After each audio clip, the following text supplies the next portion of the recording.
यहाँ सदानी दरबार आते हैं और ये हमारे गोविंद राम महाराज जी की कृपा हुई जिन्होंने छत्तीसगढ़। मैं इनसे पूछ रहा था कि उस समय तो मैं छत्तीसगढ़ बना भी नहीं जब मैं गया था।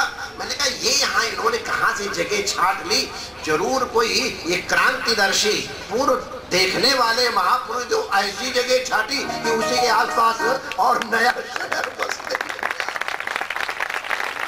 अगर उस समय अब ये जमीन खरीदनी पड़ती तो कहाँ से इतना पैसा लाते हो इतनी जगह। आज उनकी महिमा हमारे गोविंद साईं की कृपा के कारण वहाँ नया रायपुर बसा जा रहा है।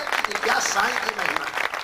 तो हम ये चाहेंगे बिना किसी प्रकार के हमारे ननू नचके हुए वहां से आए हुए जो आप तुम्हारे देश के ही या तुम्हारे खून वहां रह रहे, यदि वो आया करें तो कानून तो अपनी जगह रहना ही चाहिए, लेकिन उसका प्रयोग इस तरह से किया जाए कि वो यहाँ से दुखित और पीड़ित होके न जाए। हमारे ठाकुर का नाम रमण बिहारी है और रमण बिहारी को हम प्यार भी करते हैं, उसको दहते गुलचा लाल किए भी कर देते हैं। तो ये हमारा आग्रह है कि हम कम से कम इतने थैंकफुल तो कम से कम हमारी तरफ से ही सही कि कम से कम उन व्यवस्थापकों से रमण बिहारी आपको साधुवाद देते कि आपके प्रदेश के एक बड़े विशिष्ट स्थान की जब शाखा आज यहाँ का शिलान्यास हो रहा है तो किस प्रेरणा ने भेजा है ये तो हम नहीं कह सकते, लेकिन जिस भी प्रेरणा के कारण आप अपने समग्र कोई निमंत्रण नहीं,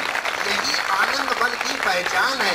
आनंद वन की विशेषता में लिखा हुआ है भागवत में, वहाँ शेर और हिरण एक घाट के ऊपर पानी पीते। तुमने रमण बिहारी सिद्ध कर दिया कि सारे विरोधी दल यहाँ करके साथ साथ बैठ करके सदानी दरबार के और अपने प्रदेश के दरबार के शिलान्यास अवसर पे सबको आपने संपेत कर दिया। हम आपको बहुत बहुत साधुवाद देते हैं, संत युधिष्ठिर को और उनके समस्त परिकर को भी साधुवाद देते हैं कि इन विशिष्ट महापुरुषों के जिनके दर्शन भी दुर्लभ हैं, उन महापुरुषों को संवेद करके हमारे अब पाकिस्तान से आए तो हम कहेंगे कि जरूर पाकिस्तान से आए हैं, लेकिन जब सदानी दरबार बना तब पाकिस्तान तो रहे।